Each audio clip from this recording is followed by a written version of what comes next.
এই ঠান্ডা ঠান্ডা ওয়েদারে যদি জিভে জল আনা খাবার হয় তাহলে তো কোনো কথাই নেই। আমাদের মতো খিচুড়ি লাভাররা কোথায়?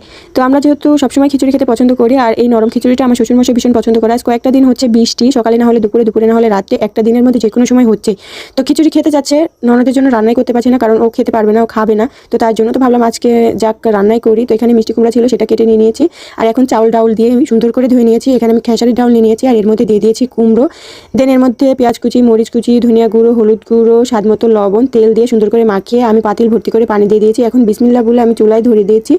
এই তো পাশে কিছুটা ডিম সিদ্ধ করলাম, আর এই ডিম দিয়ে ননদের জন্য আলু পটল দিয়ে রান্না করব। এই তো খিচুড়িটা হয়ে গেছে, নামিয়ে নিয়েছি, বাড়ির সবাই খেয়ে নিয়েছে, আর আমি এখন খেতে বসে পড়েছি। গরম গরম খিচুড়ির সঙ্গে এই তেলালা আচার দিয়ে খেতে যা ভীষণ মজা, কি বলবো। আর এই তেলালা আচারের আমের চামড়িটা ভীষণ আমার পছন্দ। তো এটা দিয়ে খাওয়ার পর আমি কিছু শুকনো আচার নিয়ে নিয়েছি। তো এই তো এটা রোদ্রে দিয়ে শুকিয়ে নেওয়া আচার, আর সমস্ত আচারগুলো আমার শাশুড়ি মা দিয়েছে। তো তোমরা কেউ তেলালা আচার বা আচারের রেসিপি চাইলে কমেন্ট করে জানিও, আমি দিয়ে দিব। আল্লাহ হাফেজ।